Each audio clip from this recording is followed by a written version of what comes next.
Hi, it's Kifin Lebates here. So Ayman Nazal asked if I had a video on the difference between nodes, full nodes and miners, and I don't, so here one is. So I'm going to start off by talking about what a client is. You have a piece of software, app on your phone or something, that is used to create a transaction for a blockchain, and your phone now needs to transmit that transaction somewhere in order to get it onto the blockchain network. And what it does is it sends it to a node. So nodes have a peer-to-peer component. The blockchain network is decentralized by being a peer-to-peer network, and all blockchain software has a piece in it that handles this peer-to-peer transaction. And the way peer-to-peer works is that there's a seed list of possible nodes for your node to connect to if you're running a node, and your node will then try those. And the idea is that at least one of those seed list nodes is always online.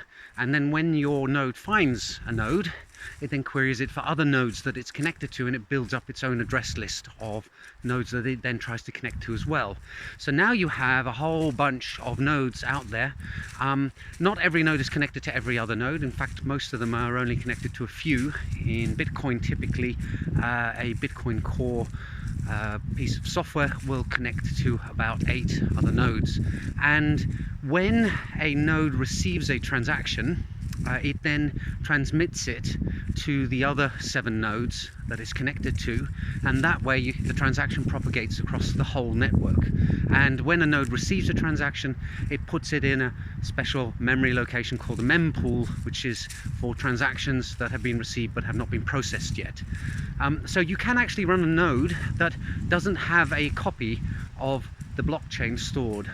You can have a node that is purely a communication node. Its sole aim is to receive transactions and then forward them on to other nodes. That's what the peer-to-peer part of a blockchain node does.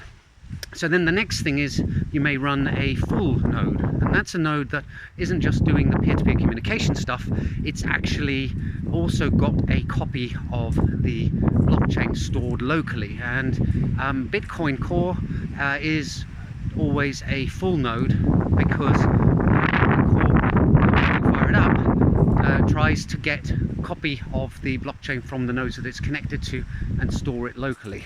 And that's why when you run Bitcoin Core, you end up with 100 or 200 gigabytes of data being stored on your machine.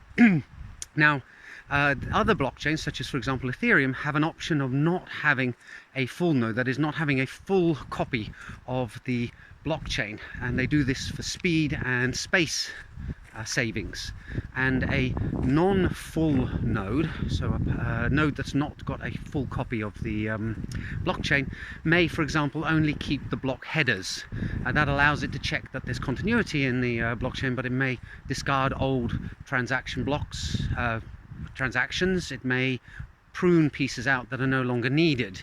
And in fact, Ethereum has 3 different levels of node that you can run. You can have the sort of basic streamlined one, then you can have the one that represents Ethereum in its current state, and then finally there are things called archive nodes, and they have a history of absolutely everything, and I think each one is a magnitude in size bigger than the next one.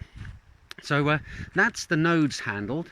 And then Ayman was also asking about miners. So if we go back to Bitcoin again, you need to, in order to mine, you don't actually need to run a full node. What you need is access to the current transactions that haven't been processed yet, because you're going to be putting them in a block that you're generating. And you need to know what the current tip of the blockchain is. So you need to know the last accepted block on the network, and you don't actually really need the rest, because each block only refers to the block before it. So if you know the current block, you can then include a hash of that block in the new block that you're mining, in order to try and create a new block. So you don't need a full node there at all.